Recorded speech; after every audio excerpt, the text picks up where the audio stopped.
everybody, this is Terry Jeanette with the Tapping Flamingo. All right, just got back from the beach. I got these all cleaned and they're drying, and I've been sorting them to different types of shells, shells that have holes in them that most people wouldn't consider pretty. These will do well on those little wind chimes I've been making. And then I have all these fragments. Look at that, pretty, all wired up and hanging on a chain. And then these shells are probably what most people would pick up for jewelry. And look at these are really pretty.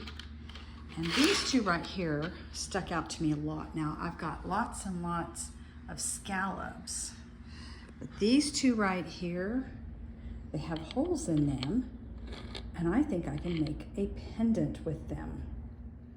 This shell looks like it's going to be big enough for 20 gauge wire. This one is not quite big enough. I'm going to take my bead reamer that I have here and kind of go in and out of these holes to kind of clean them up a little bit before I use my 20 gauge wire to wire them up. All right, so I just got it all cleaned up in there, a little bit bigger. The wire fits in just right. And what I'm planning to do is just twist these two pieces together and make a bail. Now, in order to keep this stable and for your bail to not spin around and be funky, you might need to put a little bend in your wire on the front and the back. This just tightens it up a little bit. You want to be careful, you don't want to tighten it too tight because you could break the shell. There you have it. Just wrap it around there. Make sure you tuck in the ends and feel around for anything poking out.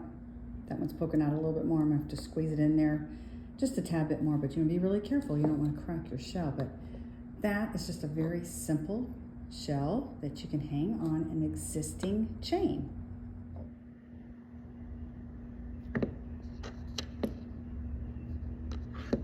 So I already had a sterling silver 18-inch chain, and that's what I hung mine on. It's going to make a great stack piece. And if you take a beach trip this summer and you pick up a shell that you really like, just wire it up, hang it on an existing chain, and you have a great souvenir. Thanks for joining me, and y'all have a great day. This is Terry Jeanette with the Tapping Flamingo signing out for now. Bye-bye.